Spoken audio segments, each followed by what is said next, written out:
சினிமாவில் 80களில் கலக்கிய ஒவ்வொரு நடிகைகளுக்கும் ஒரு ஸ்பெஷல் விஷயம் இருக்கிறது. அப்படி தன்னுடைய அழகான கண்களால் ரசிகர்களை மயக்கி நடனத்தால் வியக்க வைத்தவர் தான் நடிகை பானுப்பிரியா. தமிழ் மட்டும் இல்லைங்க, தெலுங்கு, மலையாளம், கன்னடம் அப்படின்னு சொல்லி பல மொழிகளில் படங்கள் நடிச்சிருக்கிறாங்க. தன்னுடைய கிளாசிக்கல் நடனத்தால் ரசிகர்களை வியக்க வச்சவங்க இப்போ சினிமா பக்கமே வரதில்லை. 80களின் பிரபலங்கள் ஒவ்வொரு வருடமும் ரீயூனியன் அப்படின்ற பேரில் சந்திக்கிறாங்க. அதே போல் எல்லா வருடத்துக்கும் ஒரு தீம் வச்சு அதுக்கேற்ற போல் உடைகள் அணிஞ்சு என்ஜாய் செய்வாங்க. இந்த ரீயூனியனில் ஒரு முறை கூட நடிகை பானுப்பிரியா கலந்து கொண்டதில்லை.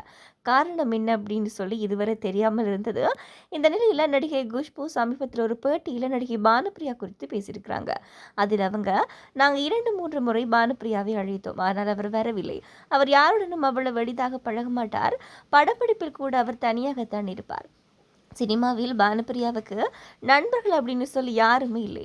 எப்போதும் எல்லோரிடமிருந்தும் விலகியே இருப்பார் அப்படின்னு சொல்லியிருந்தாங்க. நடிகர் விஜய் தேர்தலில் 2 தொகுதிகளில் போட்டியிட்டு 2லுமே ஜெயிச்சாங்க. அதுக்கு பிறகு திருச்சி கிழக்கு தொகுதி எம்எல்ஏ பதவியை அவர் ராஜினாமா செய்துட்டார். அதனால் அந்த தொகுதிக்கு விரைவில் இடைத்தேர்தல் வர இருக்கிறது. அந்த தொகுதியில் தமிழக வெற்றி கழக சார்பில் நடிகர் ராகவா லாரன்ஸ் போட்டியிட போகிறார் அப்படின்னு சொல்லி கடந்த சில தினங்களாக செய்தி பரவி வருகிறது. இந்த செய்தி அதிகம் பரவிவிட்டதால் அதை பற்றி நான் விளக்கம் அளிக்க வேண்டிய நிலை ஏற்பட்டிருக்கிறது. நான் தற்போது பென்ஸ் படத்தின் ஷூட்டிங்கில் பிஸியாக இருக்கிறேன். வருகின்ற 10ஆம் தேதி ஷூட்டிங் நிறைவடையும். என் அம்மாவினுடைய ஆசையுடன் என் வாழ்க்கையில் மிக முக்கிய முடிவை நான் 11ஆம் தேதி வியாழன் காலை 9:30 மணிக்கு அறிவிக்கிறேன் அப்படின்னு சொல்லி லாரன்ஸ் தெரிவிச்சிருக்காங்க. ஜீ தமிழ்ல ஒளிபரப்பாகி வரும் சரிகமபா நிகழ்ச்சிக்கு பெரிய ரசிகர் கூட்டமே இருக்கிறது.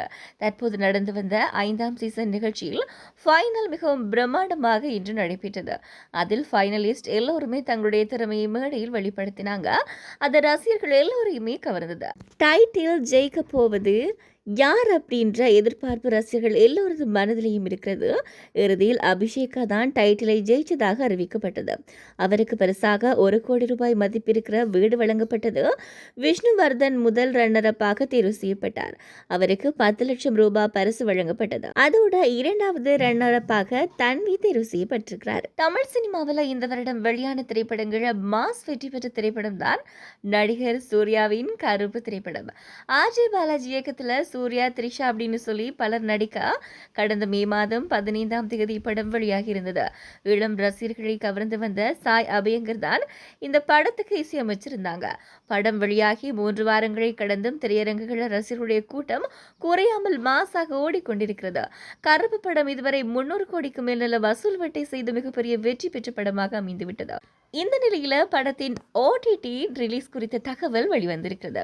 இந்த படம் அமேசான் பிரைமில் வரும் ஜூன் 12ஆம் தேதி வெளியாக இருக்கிறதாம்.